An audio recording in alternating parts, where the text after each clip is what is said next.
Part 10.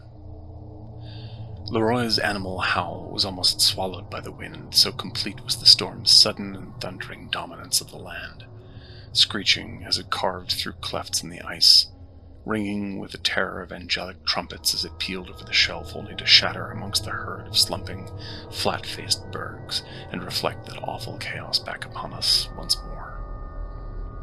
The grit and chip of hurtling ice scratched at the canvas that swaddled my body, gusts digging madly at every edge like starved rats, biting my eyes and cheeks as I squinted in vain to identify any shape from which I could construct the world around me.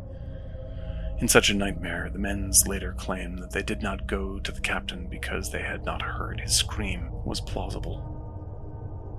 But they had no such explanation for why they had left me. Instead, in the face of that roaring death, they ran, mindless, forgetting all ties of friendship and brotherhood, forgetting our days together. Without thought, they judged us, Leroy and I, and, found wanting, we were flensed.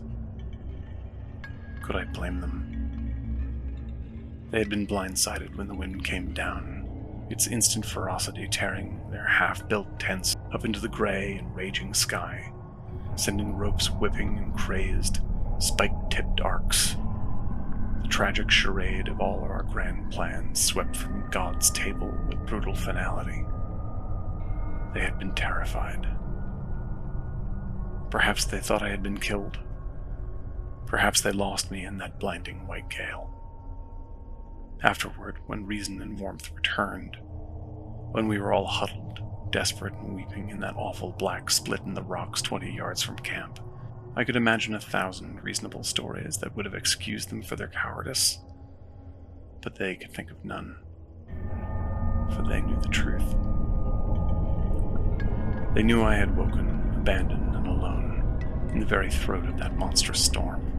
My limbs snarled in a wreck of cords, iron, broken wood, and sailcloth, and yet I pulled myself free.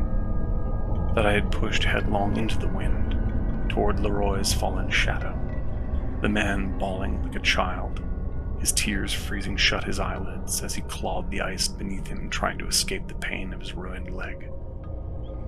They must have watched as I pulled that leg free from the crevasse that snapped it, and sat immobilized by their own doubts as I hauled him by the arms, even as he fought me in blind panic, back toward them. Once inside, they said, good man," and claimed they would have been there to help if only they had known. Their eyes begged me to believe it, to relieve them of their shame, but I could not. And so, even as they cheered me for a hero, I had seen them as they truly were, and they knew it. And I could feel in them, even from this earliest moment, a bleak resentment taking root in their hearts. But something else was wrong.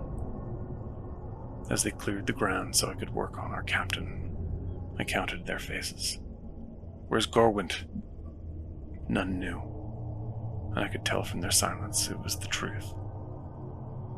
Nothing could be done until the wind relented. I looked, instead, to the shining red needles of bone that had torn through the flesh of Leroy's calf, and asked who among them might have a knife.